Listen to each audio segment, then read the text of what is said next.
किसी ने कमेंट में पूछा है ये नार्सिसिस्ट जिन में से अक्सर बहुत रूड और ज़ुबान दराज भी होते हैं, इनके बदतमीज़ी के बावजूद लोग इनको इतना लाइक क्यों करते हैं, इनकी हाँ में हाँ क्यों मिलाते हैं। सब झगड़े अना के होते हैं, सब झगड़े अना के होते हैं, लोग कब कहाँ किसी के होते हैं।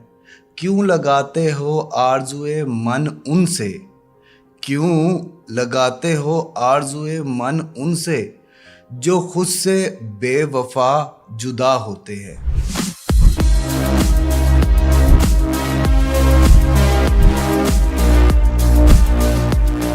अस्सलाम वालेकुम ख्वातीन व हज़रात, मैं हूं हारून इकराम, relationship and mental wellness coach, और मैं अपने सालों के एक्सपीरियंस से आपको एक कमेंट का जवाब देना चाहता हूं कि नार्सिसिस्ट एक बदतमीज़, बदजुबान, बदलिहाज, बहुत सख्त इंसान होता है, लेकिन बावजूद इसके हमने देखा है कि उनके इर्द गिर्द लोग बहुत ज़्यादा रहते हैं और वो लोगों के जज्बात, एहसासात की धज्जियाँ उड़ा देता है, उनकी तौहीन करता है, लेकिन इसके बावजूद लोग उसकी हाँ में हाँ मिलाते हैं। लोग अपनी इज़्ज़त नफ्स की कुर्बानी देते हैं और उसका साथ देते हैं, उसे ना चाहते हुए भी बर्दाश्त करते हैं। तो आज हम देखेंगे कि ऐसा वो क्यों करते हैं और ऐसी क्या वजह है कि वो सब कुछ कुर्बान कर देते हैं सिर्फ नार्सिसिस्ट के लिए।